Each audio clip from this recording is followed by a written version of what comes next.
Good morning, everybody. Morning. So what do you think? You ready for 2017? Yeah. Be careful what you ask for. Yeah. It comes. So we have a lot of stuff here today to talk to about entering into a new year.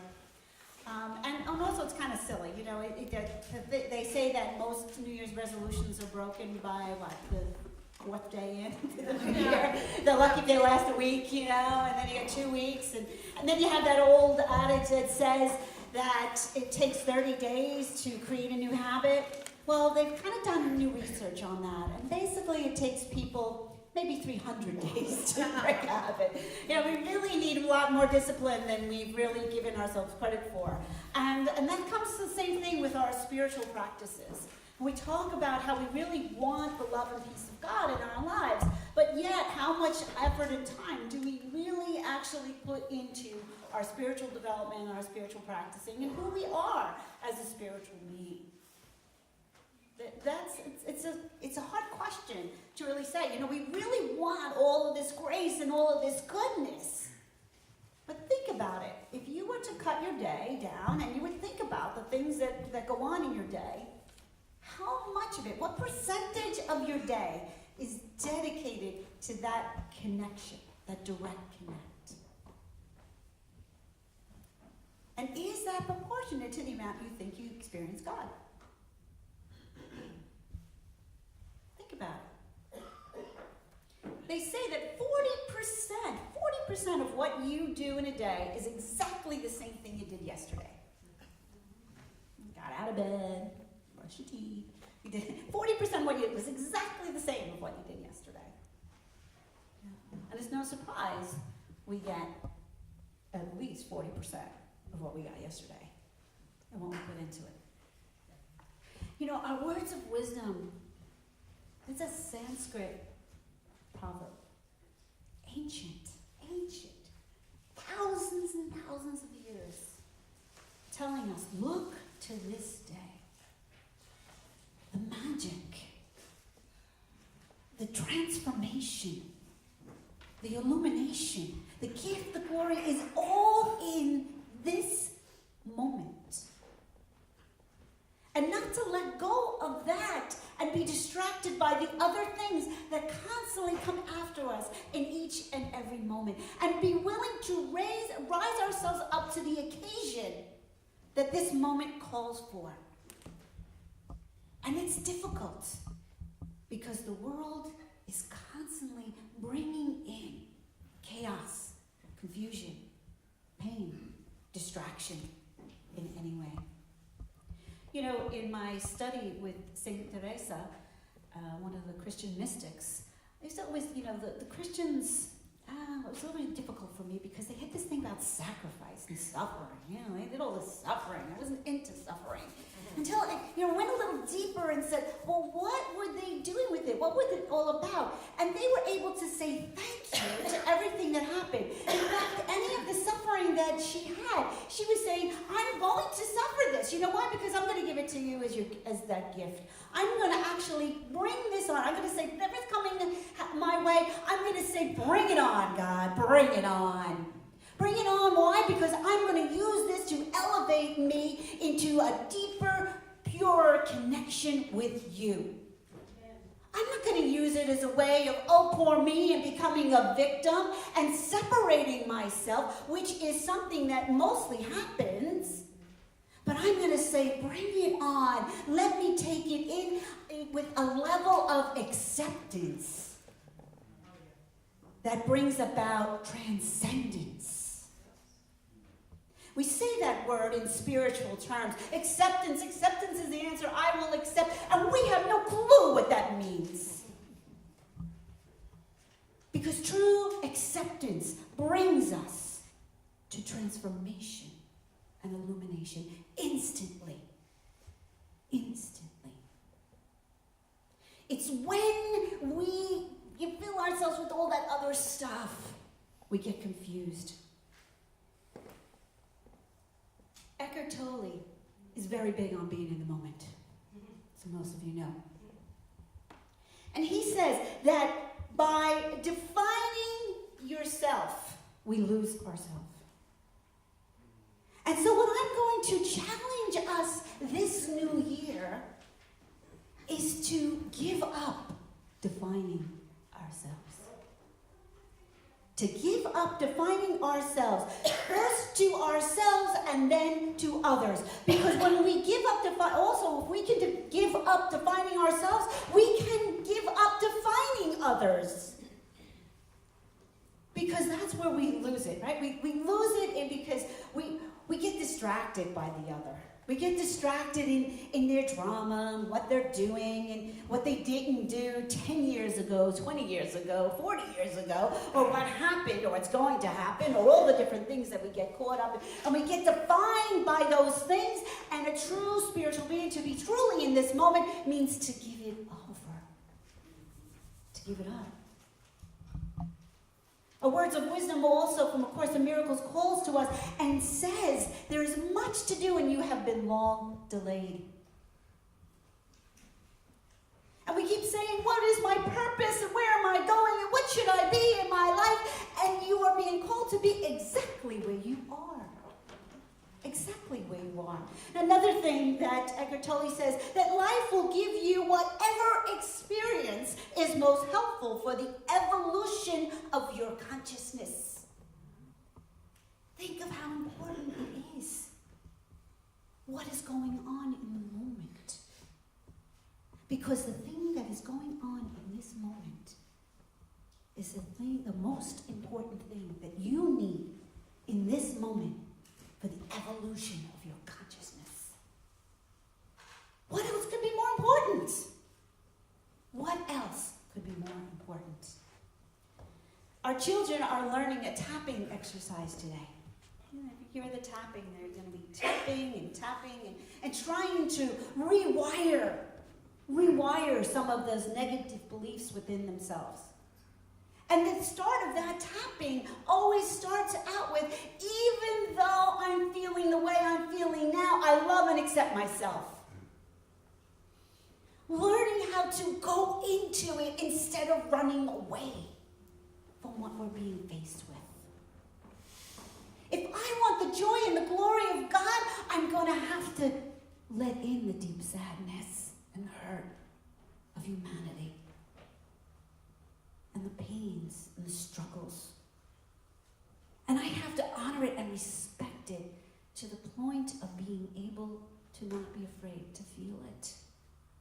And not want it to go away, push it away and make it better and sugarcoat it or make it funny.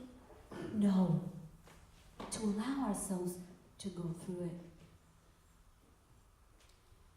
To go beyond it. To be something greater than what it is. The Words of Wisdom called to us. They said, there is a great awakening occurring. All of you, as you're singing, here I am, Lord. You could feel it. I could see it. You could feel it. You know you are unique. You know you are blessed. But the best way to connect to the blessing and the truth of who you are is to let go of the you that you think you are. You're not that. And the other people around you are not what you think they are either. And that's what that message is in our Words of Wisdom as well. Releasing others of what we think they are or what they should be. Because by judging you, I judge myself. Release, release, release. Our granddaughter sings it all the time. Let it go, let it go. The wisdom of the children. Connecting us Disney style. Trying to tell us to come back to a place of true happiness. True happiness. And so unfortunately, in the midst of all that, there is the reality of the work that it takes. And that goes back to looking at the amount of our day that we spend and what we spend it on. If you want to experience the glory and the peace of who you are meant to be, you're going to have to put some time and effort into it. The question is, are you worth it? Are you willing to do that? And to get the help that you need to be able to make that happen. Big thing these days, coaching. Why is coaching so big? Because we all want that. We all want that. We shouldn't say have coaches, we should have cheerleaders. You're going to be your spiritual cheerleader. And I'm going to say, yeah, Rob, go team, go, go. I'm not a good cheerleader. I'm never a good cheerleader. I was a good coach. But that's what community is. That's why when we come here every week, I was down the end of the line with the hugs, and Angel Bill walked in the door and he says, oh good, I'm here in time for the hugs. The most important part of the service, where everyone's going around and nobody cares. Nobody's on to the you that you thought you were coming in here. They're just hugging the heart you, the core you, the spiritual you, the true you, that all of the sacred texts have always been talking to you. The real core you that is that child of the divine, that core part of you that has that light that will shine through and be part of that great awakening, that will crack through that Christ consciousness and open it up and bring it more present here on earth. And I'm telling you all this day that there is much to do, because even in our own lives we are too lax and we let go too much time go by when we don't let the joy in. So we practice our spiritual tools, and just for today, the things that we have spiritual songs. Sing, sing, sing. Sing until you're hoarse. But connect in song. Chant. Chant down to the very core of who you are. That's why we start with that Nam-myo Renge-kyo. Reverend Joe Hardface, he says, you got to do that one. Because he sings so beautiful. It's like a Krishna Das, And I'm, Nam-myo Renge-kyo. So that's my Buddhist life,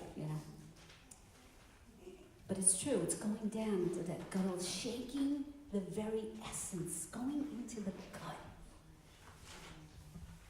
We need to go down in there too. Not be afraid of any part of ourselves. Not be afraid of anything that we've carried from the past.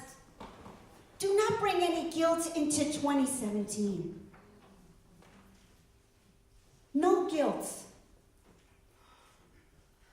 Forgiveness. Forgiveness means let it go. Let it go. Let it go from the core place within you. Everything changes. Nothing even is as we think it is. But there is that eternal essence, that empowered flame of illumination, that stuff that creates the universe, that intelligence that will guide and know, because it calls to every seed that lies in the dirt to awaken and spring forth, that understands how to coordinate two cells into a human being. This is amazing, amazing intelligence, such tremendous love. Why would we not trust it? Why would we cover it up with the guilt about something we think that we did that is going to change that? That is going to affect the makeup of the universe? That will stop a wave from reaching the shore. It all goes on. Our job is to go into it, to bring this glory, this beauty into life, into goodness, and to use all the things that we can do. One of the things also that Eckhart was saying when he was talking about this, about giving up, defining yourself to yourself and others, he says to us, he goes, remember that you won't die. What you will do is you will come to life. Truly be living. Truly be living. Don't be concerned of how others define you. When they define you, they are limiting themselves. So it's their problem. And that's why we're not guilty anymore, you know? Because we truly, in our heart of hearts, know that we cannot change the past. We did the best we could with what we had, and we are willing to change today. Because true commitment, true atonement is doing it different. Doing it different. And that means, again, letting it go. Whenever you interact with people, don't be there as a primary function or a role, but as a field of conscious presence. Imagine that. Not worrying about being the mother, the daughter, the friend, the this, the that, but keeping your focus on being a conscious presence. So our words of wisdom said, make this year different by making it all the same. Constantly being that conscious presence. What spiritual tool do you need to build that up?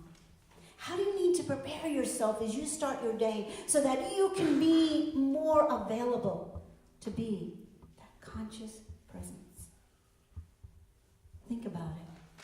Spend some time on it. Share with each other. Make what we do when we come together here, we spiritually witness our own spiritual growth for each other. So talk to somebody else and say, ask me next week how I did this week. Be my spiritual witness to what I'm truly working towards. Be this conscious presence for me. Ask. Ask somebody else to be it for you as a way of declaring that you want to be this for the universe. And I guarantee you that awakening will come. You will feel it grow and tingle and become alive in you until it bursts forth and you become what you are truly meant to be, that beautiful addition to the light of the Great Awakening of 2017. Happy New Year.